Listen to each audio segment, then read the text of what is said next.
ನಮಃ. ಹರಿ ಓಂ. 8ನೇ ಅಧ್ಯಾಯದ 22ನೇ ಶ್ಲೋಕ. ಪುರುಷಸ್ಸ ಪರಪಾರ್ಥ ಭಕ್ತ್ಯಾ ಲಭ್ಯಸ್ತ್ವನನ್ಯಯಾ ಯಸ್ಯಾಂತಸ್ಥಾನಿ ಭೂತಾನಿ ಯೇನ ಸರ್ವಮಿದಂ ಜಗತ್. ಪುರುಷಃ ಸಹ ಪಾರ್ಥ ಭಕ್ತ್ಯಾ ಲಭ್ಯಃ ತು ಅನನ್ಯಯಾ ಯಸ್ಯ ಅಂತಸ್ಥಾನಿ ಭೂತಾನಿ ಏನ ಸರ್ವಂ ಇದಂ ತತಂ. ಪಾರ್ಥ ಅಂತ ಸಂಬೋಧನೆ. ಎಲೆ ಪೃಥ್ವಿಯ ಮಗನೇ. ಸಹ ಅಂದ್ರೆ ಭಗವಂತನನ್ನ ಒಲಿಸ್ಕೊಳ್ಬೇಕು, ದೇವರನ್ನ.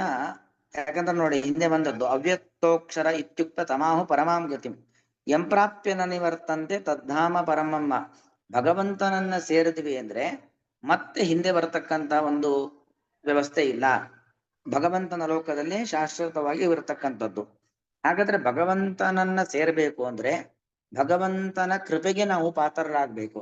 ಭಗವಂತನ ಕೃಪೆಗೆ ನಾವು ಪಾತ್ರರಾಗಬೇಕು ಅಂತ ಆದ್ರೆ ಭಗವಂತನಲ್ಲಿ ಭಕ್ತಿ ಮಾಡಬೇಕು.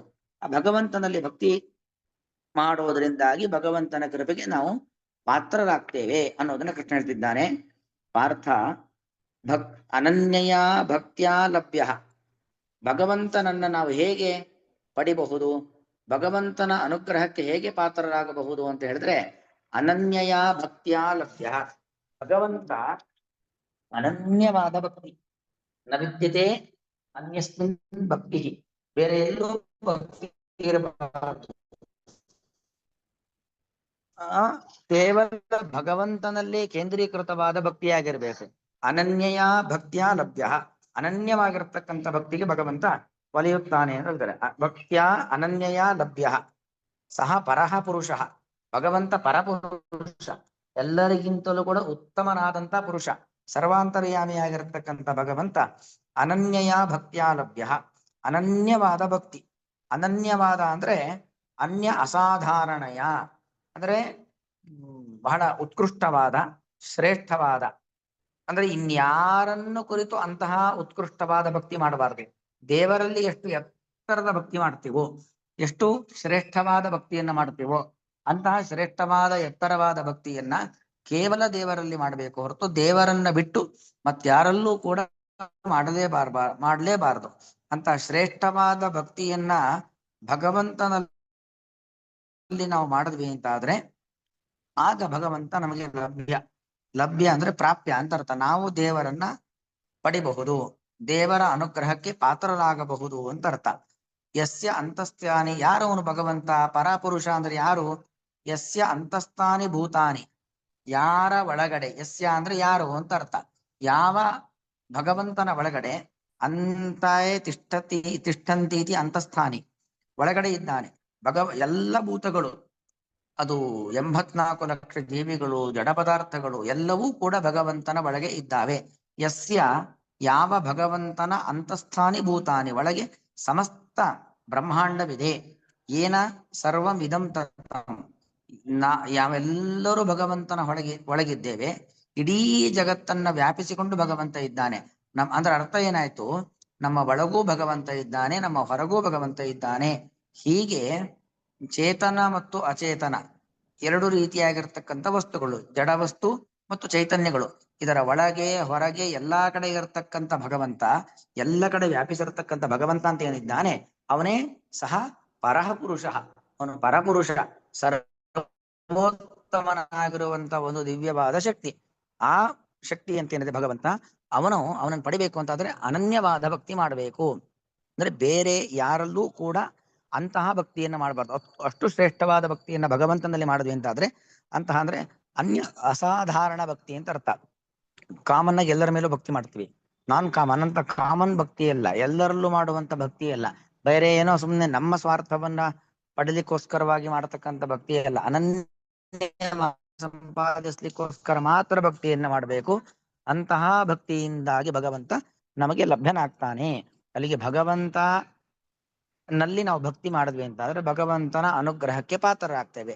ಭಗವಂತನ ಅನುಗ್ರಹಕ್ಕೆ ಪಾತ್ರರಾದ್ವಿ ಅಂತ ಆದ್ರೆ ಯಮೇವೇ ಶರಣತೆ ತೇನ ಲಭ್ಯ ಎಂಬ ಉಪನಿಷತ್ತಿನ ಮಾತಿನಂತೆ ಭಗವಂತ ನಮ್ಮನ್ನ ಭಕ್ತರನ್ನಾಗಿ ಸ್ವೀಕರಿಸ್ತಾನೆ, ಸ್ವೀಕರಿಸಿ ನಮಗೆ ಅನುಗ್ರಹವನ್ನ ಮಾಡ್ತಾನೆ. ಹೀಗೆ ಭಗವಂತನ ಅನುಗ್ರಹಕ್ಕೆ ಪಾತ್ರರಾಗಬೇಕು ಅಂತ ಆದ್ರೆ ಸಾಧನವಾಗಿರತಕ್ಕಂಥದ್ದು ಭಕ್ತಿ ಎಂಬ ವಿಚಾರವನ್ನ ಇಲ್ಲಿ ಶ್ಲೋಕ ಹೇಳ್ತಾ ಇರುವಂತದ್ದು. ಪಾರ್ಥ ಶಬ್ದಕರ್ತ ಪೃಥಯ ಮಗ ಅಂತ ಒಂದರ್ಥ, ಇನ್ನೊಂದರ್ಥ ತತ್ವಜ್ಞಾನಿ ಅಂತ ಅರ್ಥ. ಅಂದ್ರೆ ನಾವು ಭಗವಂತನಲ್ಲಿ ಉತ್ಕೃಷ್ಟವಾದ ಭಕ್ತಿ ಮಾಡಬೇಕು, ಬೇರೆ ಯಾರಲ್ಲೂ ಇಲ್ಲದಂತಹ ಶ್ರೇಷ್ಠವಾದ ಭಕ್ತಿಯನ್ನ ದೇವ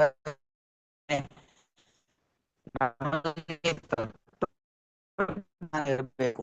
ಭಗವಂತನೇ ಸರ್ವೋತ್ತಮ ಸರ್ವೋತ್ಕೃಷ್ಟ, ಭಗವಂತನನ್ನು ಬಿಟ್ಟು ಅದಕ್ಕಿಂತಕ್ಕಂಥ ಸಂಪತ್ತು. ಈ ಎಲ್ಲಾ ಎಚ್ಚರಿಕೆ ನಮಗೆ ಯಾವಾಗಿರುತ್ತೋ ಆಗ ಮಾತ್ರ ದೇವರಲ್ಲಿ ಅನನ್ಯವಾದ ಭಕ್ತಿ ಮಾಡ್ಲಿಕ್ಕೆ ಸಾಧ್ಯ. ಅದೇ ನಮಗೆ ಸಂದೇಹ ಇತ್ತು, ದೇವರೇ ದೊಡ್ಡವನು, ದೇವರಿಗಿಂತ ದೊಡ್ಡವನು ಇದ್ದಾನೋ ಇಲ್ವೋ, ಅಥವಾ ದೇವರನ್ನ ನಂಬಿದರೆ ನಮ್ಗೆ ಅನುಗ್ರಹ ಮಾಡ್ತಾನೋ ಇಲ್ವೋ, ಹೀಗೆಲ್ಲ ನಾವು ನಮ್ಮಲ್ಲೇ ಸಂದೇಹವನ್ನು ಇಟ್ಟುಕೊಂಡ್ರೆ ದೇವರಲ್ಲಿ ಅನನ್ಯವಾದ ಭಕ್ತಿಯನ್ನ ಮಾಡ್ಲಿಕ್ಕೆ ಸಾಧ್ಯವಿಲ್ಲ. ದೇವರಲ್ಲಿ ಅನನ್ಯವಾದ ಭಕ್ತಿ ಮಾಡಬೇಕು ಅಂತ ಆದ್ರೆ ಭಗವಂತನ ಬಗ್ಗೆ ಅರಿವಿರಬೇಕು, ಅವನ ಶಕ್ತಿಯ ಬಗ್ಗೆ, ಅವನ ಸಾಮರ್ಥ್ಯದ ಬಗ್ಗೆ ನಮಗೆ ಒಂದು ಚೂರು ಸಂದೇಹ ಎಂಬುದಿರಬಾರದು. ಆಗ ಮಾತ್ರ ಅನನ್ಯವಾದ ಭಕ್ತಿಯನ್ನ ಮಾಡ್ಲಿಕ್ಕೆ ಸಾಧ್ಯ. ಹೀಗೆ ಪಾರ್ಥ ಎಲೆ ತತ್ವಜ್ಞಾನಿಯೇ, ಯಸ್ಯ ಅಂತಸ್ಥಾನಿ ಭೂತಾನಿ, ಯಸ್ಯ ಯಾವ ಪರಮಾತ್ಮನ, ಅಂತಸ್ಥಾನಿ ಒಳಗೆ, ಅಂತಸ್ಥಾನಿ ಅಂದ್ರೆ ಒಳಗಿರುವಂತವುಗಳು, ಒಳಗೆ ಇರುವಂತವುಗಳಾಗಿದ್ದಾವೆ ಭೂತಾನಿ, ಸಮಸ್ತ ಚರಾಚರಾತ್ಮಕವಾಗಿರತಕ್ಕಂಥ ಪ್ರಪಂಚವು ಕೂಡ ಭಗವಂತನ ಒಳಗಿದ್ದಾವೆ. ಸಹ ಪರಹ ಪುರುಷ ಅಂತ, ಅವನು ಪರಪುರುಷ, ಸರ್ವೋತ್ತಮನಾಗಿರುವಂತಹ ಒಬ್ಬ ವ್ಯಕ್ತಿ. ಅವನು ಅನನ್ಯಯ ಭಕ್ತಿಯ ಮತ್ತು ಏನ ಇದಂ ಸರ್ವಂ ತತಂ, ಏನ ಯಾವ ಭಗವಂತನಿಂದ, ಯಾವ ನಮ್ಮ ಒಳಗೆ ಇರುವಂತ ಭಗವಂತನಿಂದ ಇದೆಲ್ಲವೂ ತತ, ತತ ಅಂದ್ರೆ ವ್ಯಾಪ್ತ ಅಂತ ಅರ್ಥ, ಎಲ್ಲ ಕಡೆ ಭಗವಂತ ವ್ಯಾಪಿಸಿಕೊಂಡಿದ್ದಾನೆ. ತತಂ ಅಂತಹ ಸಹ ಪರಪುರುಷ, ಅಂತಹ ಪರಪುರುಷನಾಗಿರುವಂತಹ ಸರ್ವೋತ್ತಮನಾಗಿರು ಅನನ್ಯಯ ಭಕ್ತಿಯ ಲಭ್ಯ, ಅನನ್ಯವಾದ ಭಕ್ತಿ, ಸರ್ವೋತ್ಕೃಷ್ಟವಾದ ಭಕ್ತಿ, ಬೇರೆಲ್ಲೂ ಇಲ್ಲದಂತ ಕೇವಲ ದೇವರಲ್ಲಿ ಮಾತ್ರ ಕೇಂದ್ರೀಕೃತವಾಗಿರತಕ್ಕ ಭಕ್ತಿಯಿಂದಾಗಿ ಲಭ್ಯನಾಗಿದ್ದಾನೆ. ಪುರುಷಸ್ಸ ಪರಪಾರ್ಥ ಭಕ್ತಿಯ ಲಭ್ಯಸ್ತ್ವನನ್ಯಯ ಭೂತಾನಿ ಏನ ಸರ್ವಂ ಇದಂ ತತಂ, ಯಾವ ಭಗವಂತನಿಂದ ಅವನು ಭಕ್ತಿಯಿಂದ ನಮಗೆ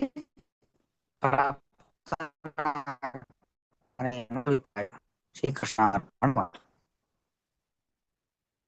ಸಂದೇಹ ಏನಾರಿದ್ರೆ ಕೇಳಿ.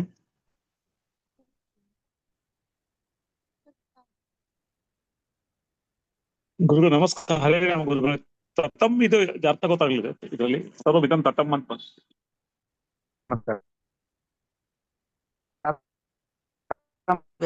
ಕಡೆ ಭಗವಂತ ವ್ಯಾಪಿಸಿದ್ದಾನೆ ಅಂತ ಅರ್ಥ. ಓಕೆ,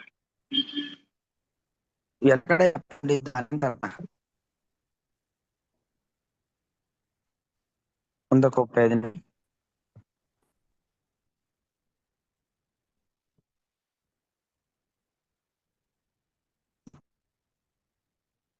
ಶ್ರೀ ಗುರು 8ನೇ ಅಧ್ಯಾಯದ 23ನೇ ಶ್ಲೋಕ. ಇವ